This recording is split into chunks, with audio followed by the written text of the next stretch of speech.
Praise the lord. ఈ దిన దేవుని వాగ్దానము. ఇదిగో, నేను తలుపు యొద్ద నిలిచి ఉండి తట్టుచున్నాను. ఎవడైనను నా స్వరము విని తలుపు తీసిన యెడల నేను అతని యొద్దకు వచ్చి అతనితో నేనును నాతో కూడా అతడును భోజనము చేయుదుము. ప్రకటన గ్రంథము 3వ అధ్యాయము 20వ వచనము. దేవుని కృప మానవాళికి అద్భుతమైన బహుమానము. రక్షణను స్వాస్యము ఉచితముగా ఇచ్చుచున్నాడు. తన పోలిక చొప్పున సృజింపబడిన మనుషులతో ఆయన సహవాసము కోరుచున్నాడు. కానీ చాలామందికి దేవుడంటే భయము.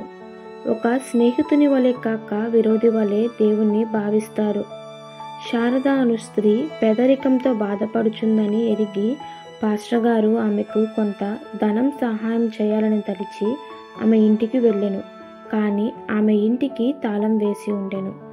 ఆదివారం నాడు శారద కనబడగా జరిగిన సంగతి పాస్టర్ గారు శారదకి వివరించెను. శారద, నేను ఇంటిలోనే ఉన్నాను. ఇంటి యజమాని అద్దె కోసం వస్తాడని నేను బయట తాళం వేసి వెనుక భాగం నుంచి లోపలికి వెళ్ళాను అని చెప్పింది. మనలో చాలామంది శారద వలె ఉన్నాము.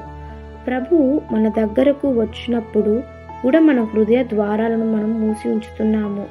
రక్షణను స్వాస్థ్యమును మనకిచ్చుటకు ఆయన వచ్చి ఉన్నాడు.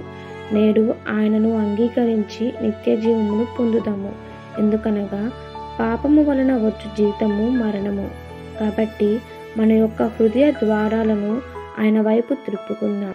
ఈ దిన దేవుని వాగ్దానము మనందరి జీవితంలో నెరవేరులాగున ప్రభు కృప మనందరికీ తోడై ఉండును గాక. ఆమేన్. God bless you.